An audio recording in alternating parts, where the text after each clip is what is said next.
लेकिन मैंने कोशिश की है कि इसको शॉर्ट करने की, क्योंकि मुझे लगता है कि जीवित होते हुए माता पिता की सेवा करना सबसे बड़े आत्मीय शांति, अपने को आत्मिक शांति रहती है।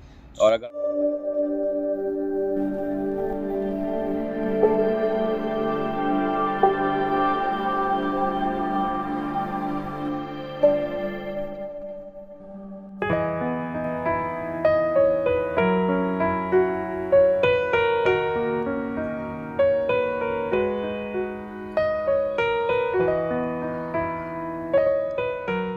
साथियों, माँ के कोख से शमशान घाट तक हमारे हिंदू धर्म में, सनातन धर्म में 16 संस्कार होते हैं, जिसमें से अंतिम संस्कार होता है जिसे हम अंत्योष्टि भी कहते हैं।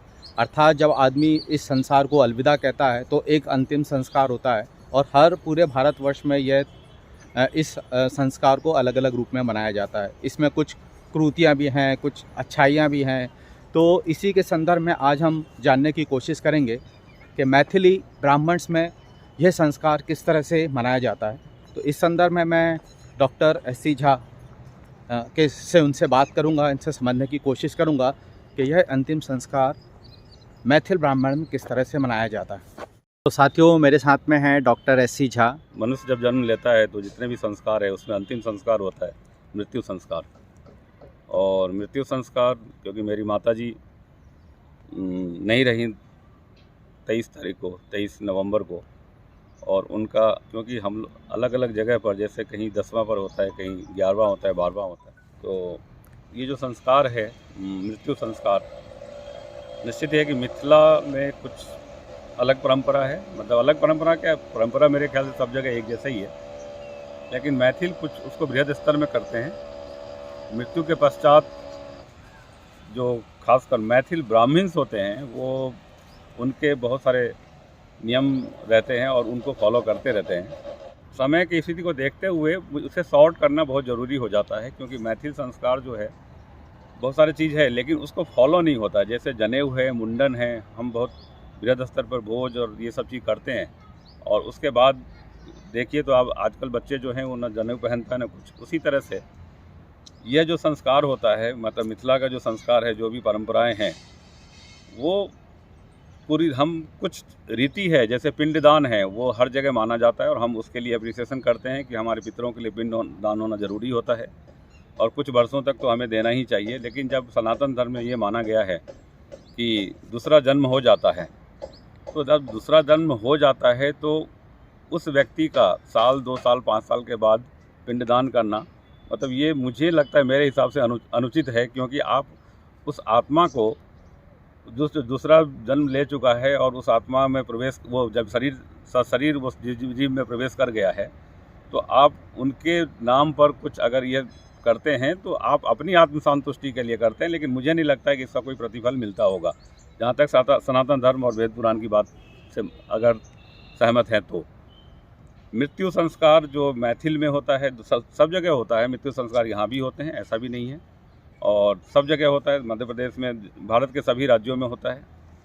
और हम भारतीय मृत्यु संस्कार को बड़े निश्चित है कि सूतक मानकर भी चलते हैं। हमारे किसी पर 1.25 महीने का सूतक होता है, किसी साल भर का भी होता है, और किसी में 3 दिन का, 10 दिन का होता है। तो इसी तरह से मिथिला में हम लोगों को 12 दिन का सूतक होता है, और 13वें दिन हम लोग सभी सामान्य स्थिति में आ जाते हैं। अब रही बात मैथिल संस्कार का, मतलब ये मृत्यु संस्कार से संबंधित, जैसे एकादश है, द्वादश है, 9 दिन तक पिंड होता है। जब जिस दिन से मृत्यु होती है उसके बाद से डेली पिंडदान होता है। और पिंडदान जो कर्ता होते हैं, कर्ता मतलब ये होता है कि जो मतलब पुत्र होते हैं या पुत्री होती है, हालांकि इसमें ये नहीं कहा गया है कि पुत्र ही होना चाहिए, पुत्री भी करती है, आजकल पिंडदान पुत्रियाँ भी करती है। तो जो ज्येष्ठ पुत्र होते हैं या पुत्री होते हैं, तो उनको ये करने का अवसर दिया जाता है कि आप वो कर सकते हैं। अगर वो स्वस्थ नहीं है तो आप दूसरे बच्चे भी कर सकते हैं, तो ठीक है। लेकिन इसमें बहुत सारी चीज़ जो खामियां हैं, मुझे लगता है कि आज के समय में वो जायज़ नहीं है। क्योंकि कुछ, जैसे मेरे भाई साहब हैं, वो डायबिटिक हैं, उनको पक्षाघात भी हुआ है, वो हाइपरटेंसिव भी हैं, उसके बाद भी वो 9 दिन तक, 10 दिन तक वो बिना नमक के केवल मीठा और ये सब चीज़ खा के रहते हैं, और ये मतलब बाई फोर्स किया जाता है, कि मेंटली फोर्स किया जाता है समाज द्वारा कि आपको करना ही होता है।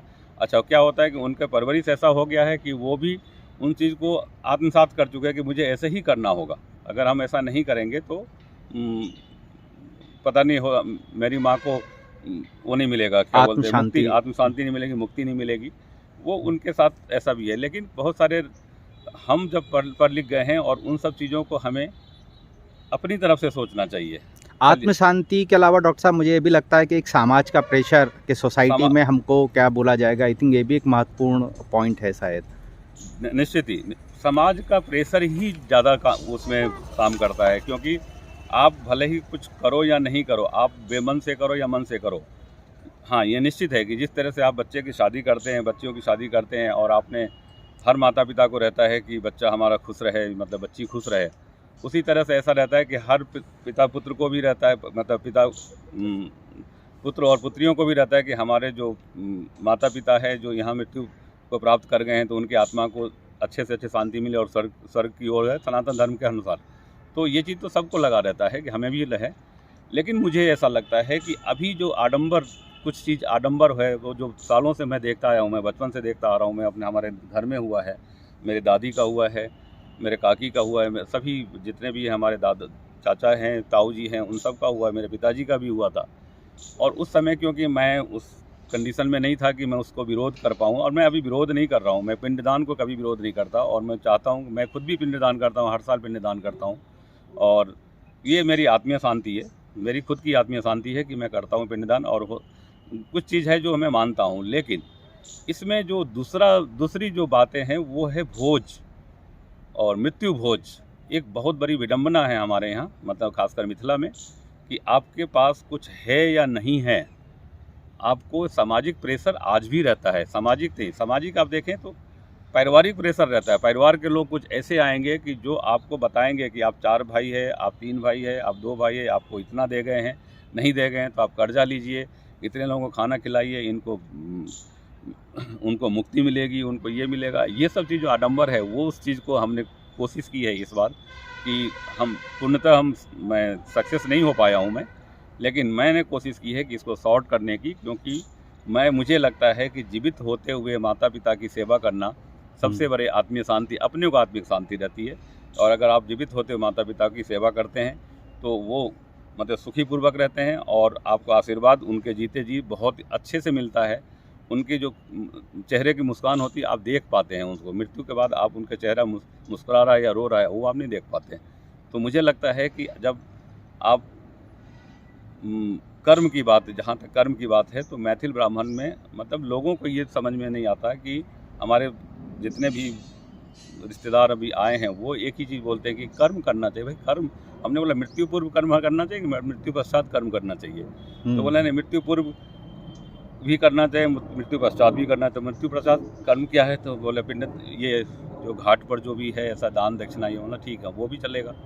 लेकिन भोज भात मतलब वो भोज और इन सब चीज़ों को भी, मृत्यु भोज को भी कर्म में ही वो इंक्लूड कर रहे हैं। तो मुझे ये सब कहीं से लॉजिक नहीं लगता, और इसके लिए मैं इसके विरुद्ध मैं आज अपने घर से ही शुरुआत कर रहा हूँ, मैं खुद से शुरुआत कर रहा हूँ, अपनी माँ से ही शुरुआत कर रहा हूँ कि मैं मृत्यु भोज के विरुद्ध हूँ, आज भी हूँ।